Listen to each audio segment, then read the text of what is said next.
Ladies and gentlemen, welcome back to the Gex 2 playthrough. Since this is actually the second time I have played the game for this playthrough, I figured I'd show the loading screen, because back then, they were really proud of their 3D graphics. At this point, I seriously considered quitting. I stopped to reevaluate what I was doing with my life. Yeah. Ooh. Gex! Oh man, where have I gone Who wrong? is Gex at the end of the day, if we're being completely serious here for a moment? Oh, man. Actually, the title screen music that plays there during that load up is my favorite piece of music in the game, next to the final boss music. Yeah. I think like games, especially platformers, showed off their 3D graphics in their opening menu screens like a lot, Yeah. right up until early on in the GameCube PS2 era. I'm trying to think. Oh yeah, because Mario 64 had the giant Mario head. Banjo-Kazooie had that big orchestrated dance number. They also had menus that took place in Banjo's house. Yeah, with them like playing a Game Boy and stuff. Yeah, that sort of thing was all over platformers back then. And, you know, Sunshine had its run around on the menu to jump and hit the option blocks thing. Yeah, and then you jump ahead to Mario Galaxy, it's just pointing at planets, which, you know, is... I think the nail in the coffin of interactive playable menu areas was Fable 3, where someone... well, why am I saying someone? Peter Molyneux tried to have the menu screens that you access during the game to fiddle with your equipment stuff be actual rooms that you walked around in selecting things. And it was horrible. And Konami also patented or something the loading mini games. Oh yeah, the loading mini games, those were good. Which is set to expire, so everyone can start doing them again. Well, there's no way to enforce it, is the thing. Did you know that Nintendo technically has a patent on the sanity meter from Eternal Darkness? But games, you still use it all over the place. It's just because you have a patent doesn't mean that you can enforce it. Well, you see, they use it in a way that's just different enough that it doesn't work. Because patents have stopped certain things from happening, like the arrow at the top of the screen that helped you navigate in some old driving games. That was patented, and it just, you know, and that's when Crazy Taxi fell off the map. Yeah, and Those douchebags. it just prompted game developers to find a better way for navigation. Now we have the GPS-style menus, Maps. which actually originated in video games, if I remember correctly, and GPS has sort of adopted them later. So yeah. And people say virtual reality is a bust. Video games contribute to society in surprising ways, apparently. Well, John, you are right that virtual reality is a bust, since the porn industry will really be the one to revolutionize it. But Japan's way ahead of you. not even Japan. I believe the one like a porn studio was one of the biggest booths at some VR convention. I don't remember which one. Not Oh surprising man. this list. Well, Yeah. if it's Japan, that totally makes sense. Okay, now this is where Lewis was seriously considering quitting. No, this is where I actually stopped to look up a guide. Get a drink. Now, you see, I'm playing on one TV and I have my computer on the other monitor on the same desk. So I'm like, Yeah, okay. And you just forgot to edit out the pause screen. Yeah, I forgot to edit out the pause screen. Oops. Whoops. Happens to the best of us. Also to Yeah. me. Yeah, it's like I was keeping the video open, the browser window for the pause screen open, but the website that I went to for the Gex guides, which is a really good guide, has one technical flaw. There are links that are supposed to go down to every individual level on a single page. You know, those kind of links that instead of sending you to a new page, automatically scroll you down to a specified point. All of the links point to the very first level. So I had to manually scroll to the level, and then I had to remember what it was called because they're listed in alphabetical order. Okay, that's a little dumb. Like, why would you list the thing in alphabetical order? It's an old-ass Web 2.0 website. I'll cut it some slack. GeoCities or Angel Fire? I don't know. I couldn't Space tell. Jam. Well, that's just the movie. No, the Space Jam I website, wanna- that's still up. I want to know the website. It's an easy website to find if you just do a search for Gex Enter the Gecko guides, but You know, it's some primitive stuff. So from a time when primitive stuff was new age stuff, I still remember when it was the hottest thing to have Sonic 3 and Knuckles music playing in the background of your website. Fuck God, no. Oh, this is the first time we get the ice power up? I don't even remember what this thing does. I don't know what it does either. Lewis, you want to talk about getting able to play video game music? Back when I played... Okay, this is going to make me sound really, really dated. Back when I played Neopets, I was so proud of myself when I could get Paper Mario music. Just threw up in my mouth a little bit. Okay, look, I was 8, Neopets. so, okay, cut me some slack there, okay? Hey, But Neopets isn't bad. It's just not very good. No, but it's like, when the hell is the last time I ever discussed Neopets? I have a friend who sometimes uses it, so... Yeah, but I was so proud of myself right up when I there got with my Club Penguin. page to play Paper Mario music. Like, I don't even remember how I did it, but I was so proud of Yeah, myself. I remember listening to anime theme songs on websites because it was the only place I could find them. Well, you see, that was just a really major difference between the web of then and the web of now, because these days, it's really bad form to play background music on a website, because people are probably listening to their own goddamn music, you know? Yeah. You're just interrupting them. It's a discourtesy. But back then, it was the only way to access some sorts of music. My least favorite thing probably is when ads autoplay on websites, like... With sound, yeah. Because it's just like, okay, where the hell... If you ever want me to make sure I will never use your product, do that. That's the kind of stuff that AdBlock Plus is designed to block while letting other ads through, so... Yeah. Well, to discourage that type of shit. Yeah. Yeah, but still, it's just like... whenever it happens, it's like, alright, what tab do I have to close now? Thankfully, browsers have added a little icon to the tabs that shows you which tab is playing audio at you, so you can just mute the tab. Yeah, I think even Microsoft Oh, does that. fuck. I pushed the jump button there, I swear. Sure you did. You pressed the inverse jump button, which looks like you falling down, but I assure you hit it. Unfortunately, I've touched on this before, but it really only gets problematic at this point in the game.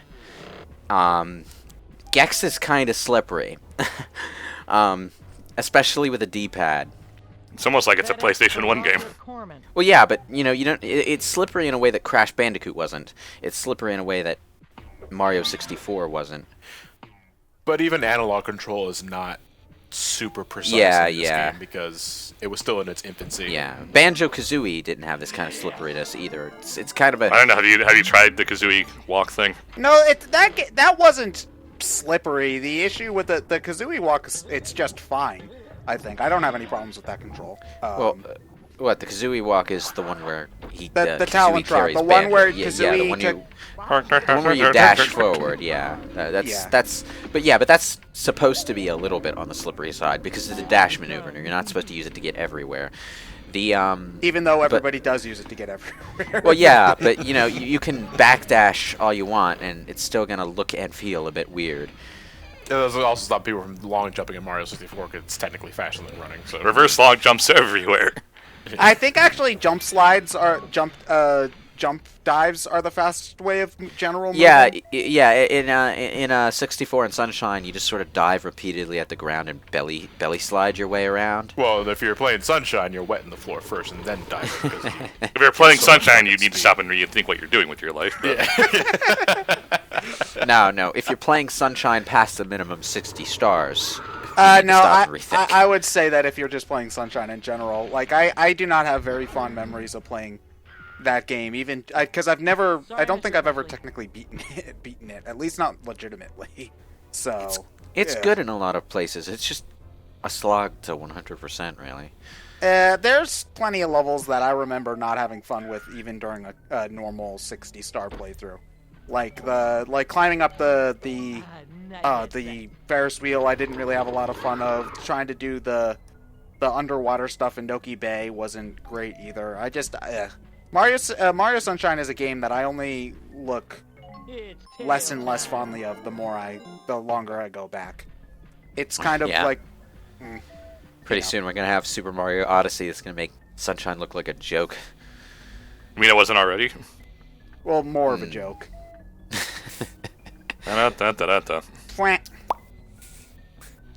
Well, it is what it is.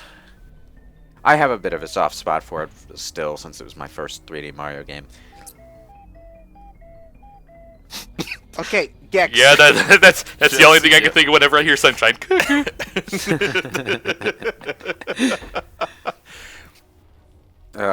Okay. And now we witness the Lewis, lost in his surroundings, unsure where to go. No, I know where to go. I just needed to navigate the goddamn flying furniture field. By the way, in this level, he says the line that I said he always said in the first horror stage. Who forgot to pay the gravity bill? He also says the odds. He also quotes the odds of navigating a floating furniture field at you. And then later, in one of his voice clips, he continues that joke and says that the Imperial fleet would never follow us into a flying furniture field. There's plenty more where this came from, baby. Yes, we too saw Austin Powers. Slip of the tongue, baby. Oh man. You know, this is going to sound incredibly hypocritical considering that we're goddamn BrainScratch comms, but references in and of themselves are not comedy. Yeah, and unfortunately that's half of the many, many voice clips. But you know what this game does do right? That you do sort of appreciate as the game goes on and you realize how annoying its tail time is getting. There are like 5 or 6 different versions of every line that he repeats frequently. So you get several different slip of the tongues. You get several different its tail times. Basically, several different of every goddamn. So it's not like these words were built for me in the same pitch and tone every time he says it. There's like 5 or 6 different variants. So it's close to Boom, though. Yeah, it is close to Boom, but you know, I'd say at least from what they I've made heard, that effort. it's worse actually. Well, it's worse because they didn't have a fucking idea of how to program it so that it didn't happen every 3 seconds. Forget about it. And even then, you didn't get much better in the European version, because I actually have taken the time to listen to the European voice actor for Gex, and he sounds bored as shit. Leslie Phillips has this. Okay, Leslie. Wait, is it Leslie Phillips? I believe so. Let me Okay, see. the Leslie guy. They're basically. Okay, we'll just leave that as a They're compromise. basically trying to go for the same kind of there's a famous comedian appeal that they had in the original Gex, except they wanted it to be a famous comedian that was someone that the locals knew about. So instead of it's Leslie Phillips. so they got a British comedian. The problem with it is that they went with the British comedian who has this really classy, slick sound to his voice, where he sounds cultured. The joke about Gex is that he's not cultured. He's an asshole sitting on his couch watching TV all day. He's TV cultured, yeah, but that is like. Yeah, he's supposed to have that obnoxious '90s mascot character feel. Damn it! Back in my day, Gex was a true asshole. Nowadays, these politically correct Gexes making memes instead of TV references. It's more like, I'm sure the guy is a fine comedian and the voice would be fine for any other character. And I get that British players like his voice because, well, it works. That's what they know. Yeah, that's what they know. Yeah, but it's so strange hearing this character talk like that, especially since it's only this one game where he has that specific actor. Like, I think As is, I'm sure it's just as weird for British players to hear Danica. Yeah, and I think they realized that with Gex 3 because the UK actor is a different guy that has more of that cocky attitude going on. Not the same cocky attitude, but But was there a reasoning for that, though? I mean, for English-speaking territories, why have 2 different because in America voice it was actors? marketed based on the voice actor. Because this was a time when that was a thing to do. Yeah, even just having voice acting in your game was, or like having a real actor in your game was a big thing because you weren't being, oh no, you were almost a chill sandwich. Like that still is to some extent the expectation for video game voices. So if you had a real actor quotation marks, It's more like the expectation for video game voices has only really graduated to mediocre anime voice acting, so that when you get Pretty something much, classier yeah. than that, it's still something worth noting. It's why in games like Oblivion they really market Patrick Stewart being in it, even though he's only there for like 5 minutes. He's there. He dies in the opening dungeon. Fuck's sake! And then they got Michael Gambon for a similar role in Elder Scrolls Online. Jesus. But yeah, but my train of thought was like, you gotta understand, and this is more for the benefit of a lot of our listeners because a lot of them are too young to realize this. It was a weird time for video game marketing. They were still trying to figure out what worked, and when they found something that did work, like voice acting, they pushed it. This led to a lot of really poor decisions. Like Sony in the 90s was pushing this really strict 3D only mentality that made even games like Mortal Kombat hard to release. And then you got games like Rapid Reload that just didn't release at all, even though they were perfectly fine and did get European releases because Sony As a was result, American. Mega Man 8 almost didn't make it on the PlayStation before Capcom said we're not going to make Resident Evil 2 on your system unless you let us release Mega Man 8. Yeah, established franchises had to fucking strong-arm their way onto the system. Castlevania was another example, wasn't it? Yeah, I believe Castlevania was another Yeah, example of that. yeah, and Castlevania actually had some 3D graphics going for it. So Yeah. Well, no, I think in Castlevania, Symphony of the Night's case, it wasn't heavily pushed. it wasn't heavily pushed, Like, no, but yeah, they No. were really pushing. They were really pushing 3D, and they were also really at one point before Final Fantasy VII changed their fucking minds. They didn't want to publish RPGs. Really? Yeah. God, I That, mean, really? talk about a decision that sounds terrible in hindsight. It's just like Yeah. don't release RPGs on the PlayStation Yeah. 2. You might as well tell Nintendo not to release Pokemon on the DS. And the rabbit hole goes deeper. The moment Lara Croft succeeded, basically every game was trying to push the same amount of sex appeal because they were trying to figure out how to get video games to not only be credible But appeal to and teenagers. appeal to kids, but also appeal to teenagers and adults. They were trying to keep the industry going. They were trying to advance it, but they didn't know how to do that on the marketing side of things. So they And- basically did what comic books were doing, and we all know how well comic books worked out in the 90s. Thanks, Rob Ugh, I Liefeld. have no idea. I have no idea why it isn't doing anything to this enemy, but it's not doing anything to this enemy, so fuck it. that is good. Ugh. You could say it's Telltale. Did you notice the lack of enthusiasm on that delivery? Because even I, Gex, I'm sick of that line. John, when did you start voicing Gex? I don't. John is the voice for Oh, everything. man. It's weird in hindsight because when I think about it, I think the best Gex game is probably the first What, the Turbo Graphics one? because it wasn't a The 3D, 3DO sorry. one, yeah, but it was also released on PlayStation. So, Was it? but like it's a really unique and kind of interesting 2D game. That has the really interesting hook of Gex being a gecko, so he can fucking climb everything. But the 3D games are just kind of pre-Banjo-Kazooie clones, and It's interesting that Gex is an awful lot like Rayman in that, like, he started off as a 2D game, but then once the 3D games started coming, Rayman eventually did get 2D games again with Origins, but that was like 20 years later. yeah. So we didn't really get a proper examination of what a sequel to a game like that would feel like, I guess. Yeah. Like a Gex 2D2, I guess. Yeah. Well, but in the case of Gex, if they were to make another game, it would definitely be 3D. I don't think they would ever go. Well, back. yeah, it's actually a good time for Gex to make a comeback. They could make it just as dated as it was back then, but dated to our time period by having we him talked go. about this in the last be session, a- He but would we quote said memes. he would quote memes. Yeah, have him be Yeah. a meme machine who watches Netflix all day. I'd rather play with Neopets. It's basically the natural evolution of the character. Make all your base memes. But it's possible because Gex is on Square's list of things that are open for indie devs to pitch ideas for.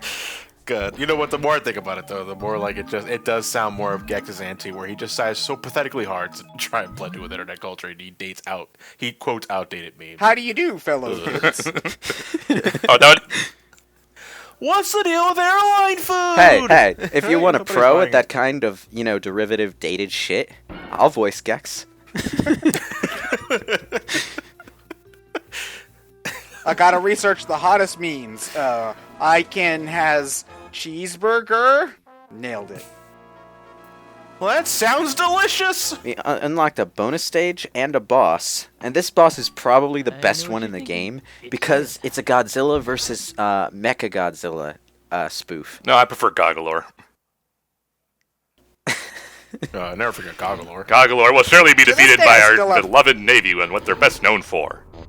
Tanks! Anyway, still got some remotes to get in this level, so You know, to this day, do I that. still haven't watched a Godzilla movie. I don't think. Not one. I've watched the 1999 one. The Broderick one? Yeah, That's a lot of fish. it is. And that's why I never really got into it, really. I tell you to watch the 2014 film, but Godzilla's barely in that. But it's still a decent movie. It's still a decent movie, and when Godzilla is in the movie, goddamn is he in the movie? Were they trying to go for the Cloverfield effect or something? A little bit. Huh. A little bit, but the movie's too long for its own good if they're going to approach it that way. Isn't the You know Kong? what I mean? The Kong movie here has been doing really Yeah, good. but they're isn't that doing in like the another same Kong movie? universe as the Godzilla movie, though? Yeah, they're gonna do a Godzilla King Kong thing later. Oh, that's amazing. Because everything has to have a shared universe now, thanks Marvel. Well, wasn't there already some sort of crossover going on between those two? A Japanese thing that A wasn't long very time good. ago. Yeah. Yeah. And honestly, King Kong versus Godzilla would sell. So And, you know, it's not like crossovers of that nature are new to the Marvel universe. I mean, we've already got Alien versus fucking Predator. And like, Predator loves I'm fucking- not trying to throw DC under the bus here but there, Batman versus Superman movie was in plans like even back when Christopher Reeve was still doing. Like there's footage. I am Legend makes fun of that, kind of. Well, yeah, but that's because Batman and Superman crossovers have been a thing in the comics for years. Since the 50s. Yeah, but yeah, I just like you look up some of the ideas that some people that some studio executives have about shared universe movies, and you're like, why? Okay, dial it back, dude. You don't need to try that hard. They just need to be kind of coherent to each other. I mean, even Stephen King does a shared universe better than most of Hollywood. That's Sadako versus Sayako. I mean, Patrick Danville aside, because fuck that twist. Don't you want to see a movie where the Ring Girl fights the Grudge Girl? That was a thing, by the way. Huh. Honestly, I can't tell the two apart, so. You know, while we're on the subject of shared universes, what I want is Travis Touchdown versus Lollipop Chainsaw. Well, that one would actually. Well, I mean, they're by the same company, Yeah, so. Grasshopper did both. So Grasshopper Smash Brothers, I guess. No, I want an actual game that's both games. Well, I mean, I don't Crossover. see why that couldn't happen. They're very similar games. Yeah, I know. Maybe for No More Heroes 3 shall appear. It just seems like the crossover match made in heaven because fucking Lollipop Chainsaw is practically a No More Heroes boss already. Kind of. I mean, we already did have 40 cheerleaders as a boss. Oh man. It still baffles me that we are actually getting a new No More Heroes game. Like I'm happy. Like I'm not unhappy. Like I'm super psyched for all the people who are going to enjoy that. But like, it's still like, wow, No More Heroes. Is Wow, really bad. you know, I'm sorry to highlight this in the actual recording, but I'm gonna have to wait until editing to actually know what you said because you got out just now. Oh man. Behind the scenes. I just spoiled all of your favorite books, or or what would have been your favorite books. I should say. Dumbledore is Luke's father. Shit, just lost bingo. Oh man. That little cuckoo sound effect was so perfect timing. Yeah. Pro tip to Let's Players out there: have everyone record their own goddamn audio file rather than recording the call. You mean Oh, like what man. we used to do? Yeah. Dude, that was like, oh god, that's like 5 years ago that we used to do that though. 2012 Man. was the last time we did Oh that. god, it is. Oh, exactly 5 years ago. Damn. The technical inferiority and choppiness of those old videos makes me cringe whenever I go back to watch them. Jesus Christ. Which is why we do our. This is why we go back to some games. Like we've done that Yeah. like once though. No. We did it with Sonic Adventure. We did it with Mega Man. Like candy. Now we're not unprofessional anymore. Yeah. Meanwhile,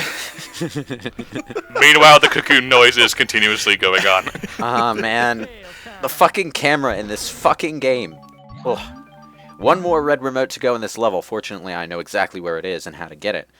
Man, if you had told like 1996 video gamers that the camera would still suck in 2017, they'd think you were off your Oh, man. off your rocker.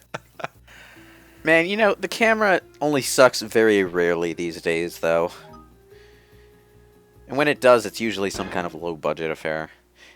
Or it's fixed. Or it's in a Japanese game, and for some reason, Japanese games took a long-ass time to actually give us camera control. Because apparently Japanese gamers just didn't like it at first. They were really slow to adapt. Like, controlling your camera at all? Well, yeah, controlling your camera in more than a fixed overhead rotating the camera perspective like Star Ocean or Wild Arms had.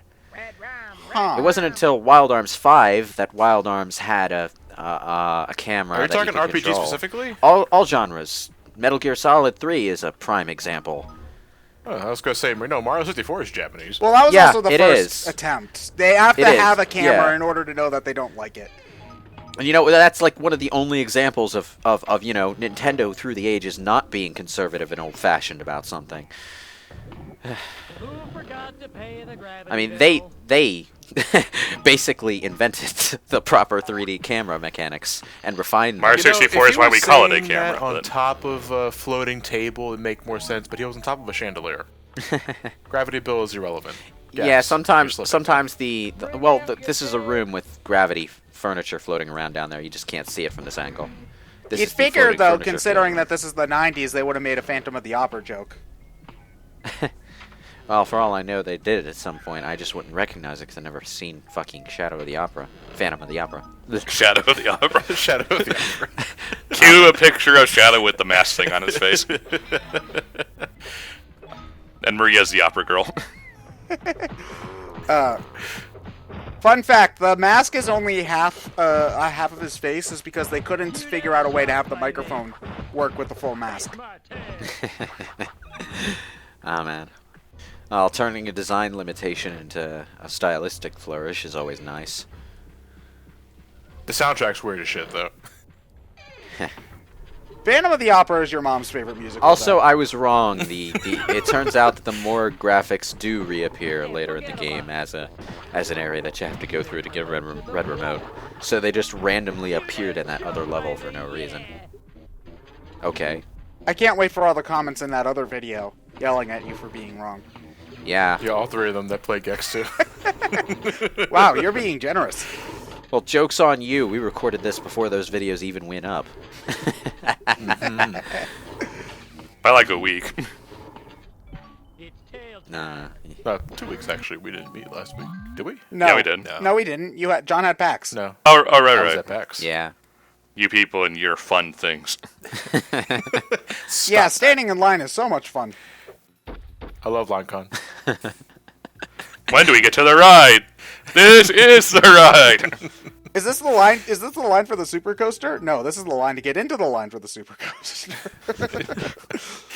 That's how it feels sometimes. PAX.txt.